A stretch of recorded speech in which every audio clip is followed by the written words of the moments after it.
negeri di atas awan. Salah satunya ada di daerah Padang Taro, Lasso. Jalan-jalan ke daerah Padang Taro, Puncak Data, Padang Taro, negeri di atas awan. Di sana itu Padang Taro.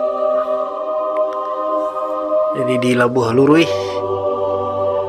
nampak ke arah Puncak Data.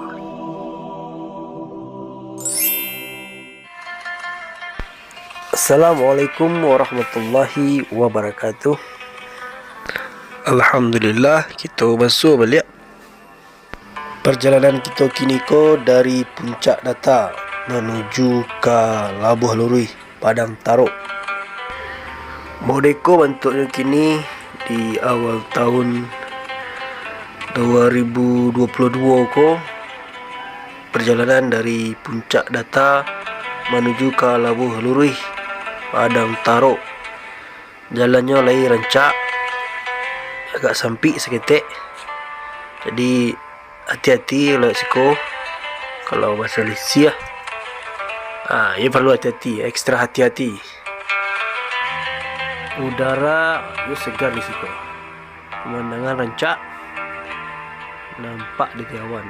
Kini kita belok kiri menuju ke Labuh Lurui. Terus pagi-pagi ko jalan masih basah, embun tebal siko.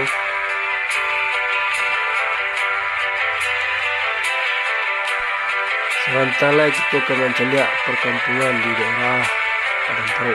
Itu lah mulai nampak rumah-rumah warga masyarakat Padang Taro. Pak rumah gadang untuk magonjong.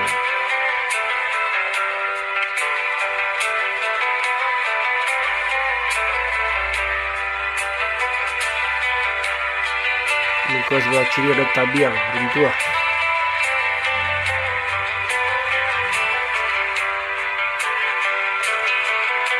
Di situ mulai rapi rumah warga.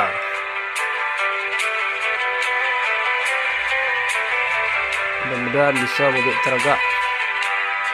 Orang kampung dah lemu nak pulang lewat siku. Saja untuk kenang-kenangan di masyarakat kampung ini.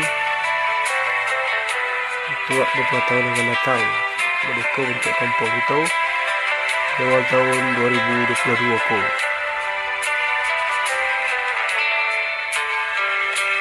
Tunggu kita belok kanan menuju ke Labuh Lurui.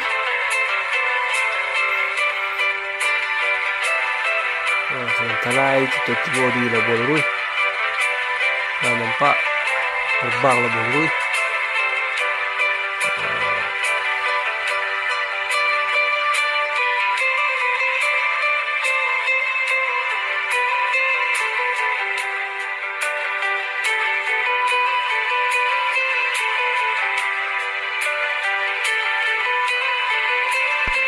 Jauh berjalan banyak nan tampak tersinggung kenaik terlantak ke turun. Selama perjalanan ko adogai nan tak tersapo ko diambo sanak sadanyo, mohon diberi maaf. Segitu saya dulu vlog ini ko. InsyaAllah kita masuk balik di vlog dan ketiga. Assalamualaikum warahmatullahi wabarakatuh.